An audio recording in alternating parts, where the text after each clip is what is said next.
Tell me, brother, what is so terrible about this compared to the death hell that our dear father brings to the entire galaxy? At this moment, Mortarion spoke slowly to the infinitely suffering Guilliman, like a priest preaching. Robert, I hope you can see it with your own eyes. You don't have to struggle, you don't have to suffer, because as long as you go to the grandfather, you will know that she will solve all your problems for you, she will take away your pain forever. Mortarion's deep words, like a repeating blasphemous curse, surrounded the surrounding air. However, just as Mortarion wanted to continue persuading the struggling Guilliman to give up his last resistance and completely embrace the grandfather, he vaguely sensed some kind of change and quickly flapped his tattered, massive wings, abruptly turning the direction he was facing. 22. What on earth have you become? At this moment, even Mortarion, who had become a demon prince, showed some shock at Rock's current appearance. Just above the swampy ground not far away, a black, raven-headed monster, several meters tall, was lazily displaying the pair of shadow wings located behind his spine. Besides the two huge claws hanging beside him being the most conspicuous, spiritual energy feathers, seemingly made of black shadows, rippled and wriggled back and forth across every part of his body. If one stared at it for too long, it would even give people a strange feeling of dizziness. Mortarion, are you ready to die? Roche, now much calmer and stronger than in the past, slightly tilted his black raven head. A low voice, like a life-reaping incantation, came from his long, hard, and large bird beak. The next second, before Mortarion, who subconsciously tightened his grip on the silent scythe, could reply. As wisps of black shadow quietly dissipated into the turbid air, Roche, who had completely disappeared from sight, had instantly arrived behind Mortarion's massive body. One of his huge claws suddenly grabbed the base of one of Mortarion's massive wings.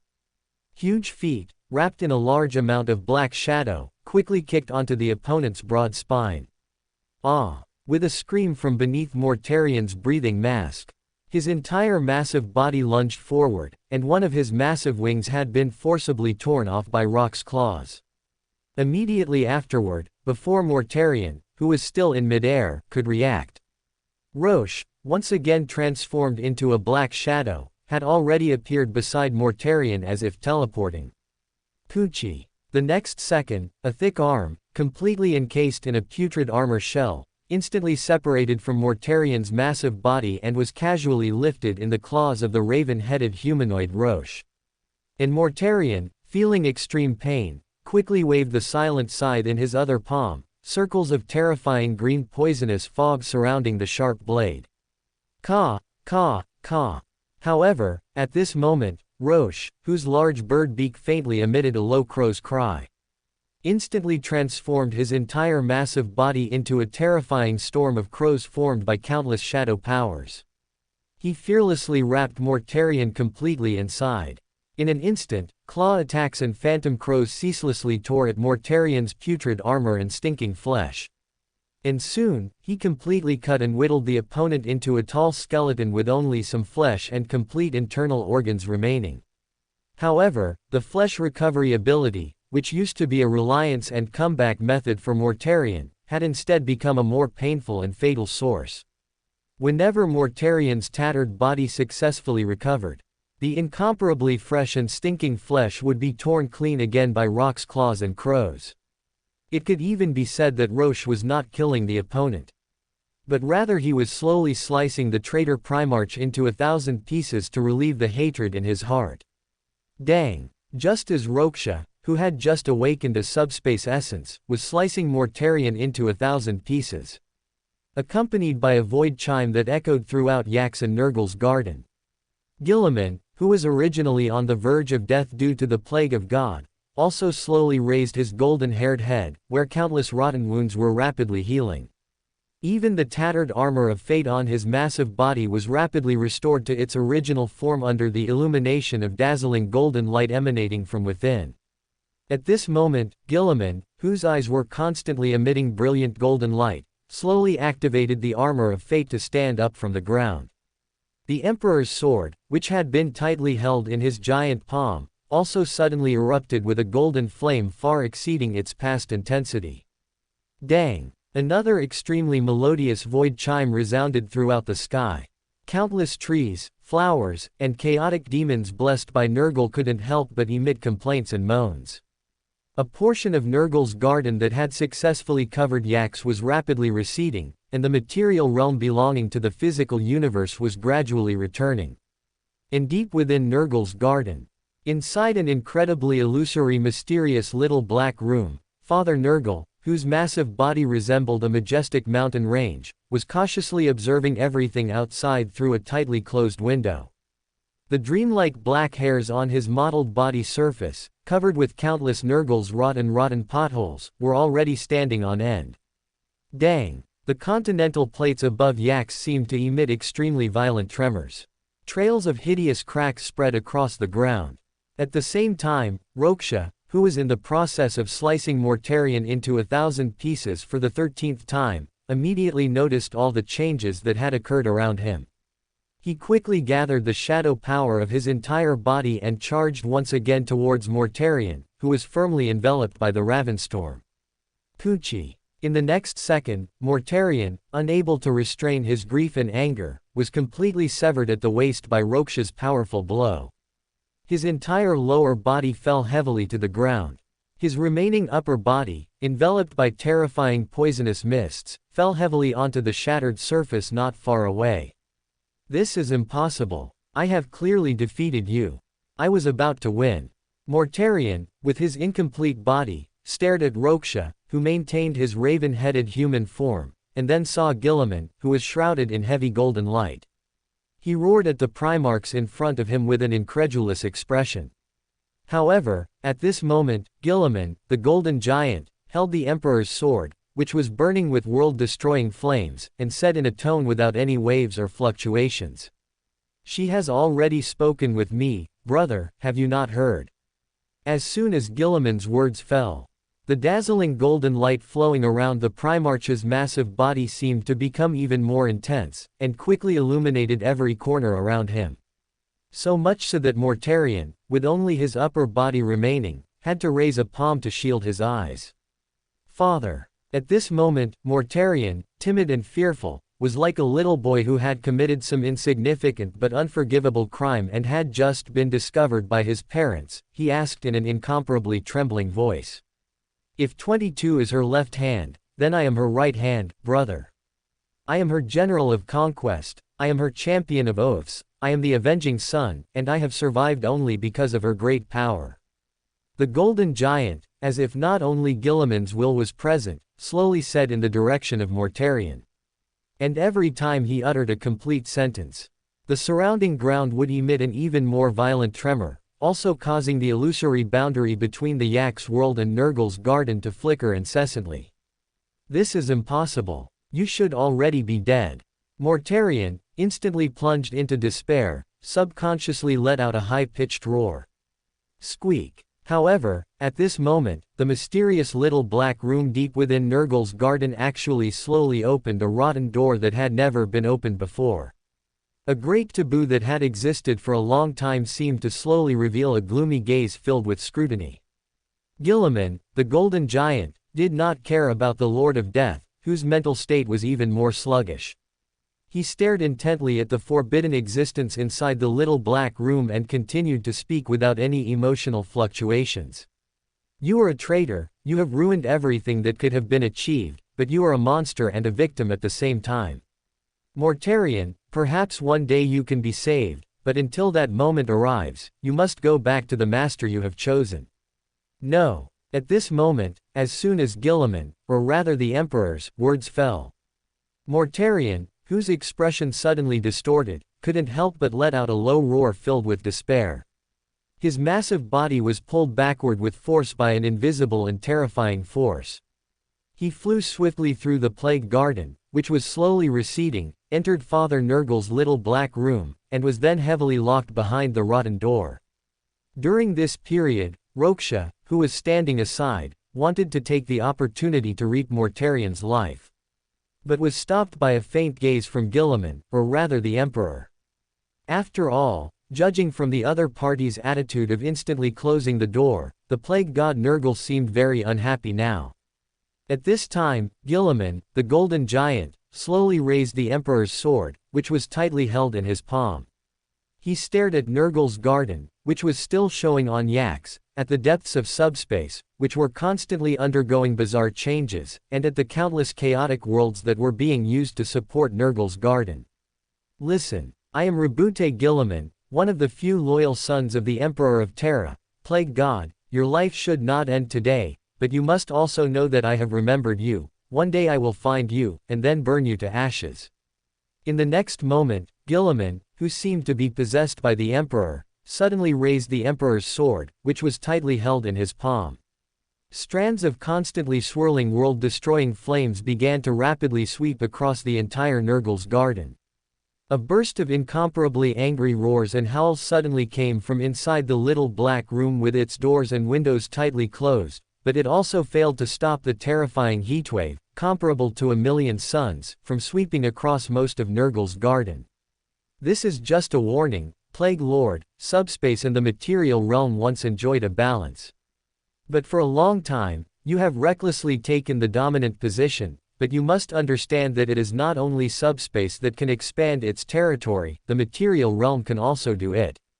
This realm is not something that truly exists, only the will itself is something that truly exists, and no existence can shake my will. I want you to keep this firmly in mind, and also don't forget to tell your brothers this message. All of this does not come from my personal opinion, but from the will of the great Emperor of mankind. At this moment, Guilliman, as if possessed by the Emperor, issued a series of final ultimatums to the plague god. For more thrilling fanfiction stories like this, check out my channel Fanfic audiobook. Dive into epic adventures, mysterious realms, and legendary journeys brought to life through immersive storytelling. Don't forget to like, share, and subscribe for more amazing audiobooks.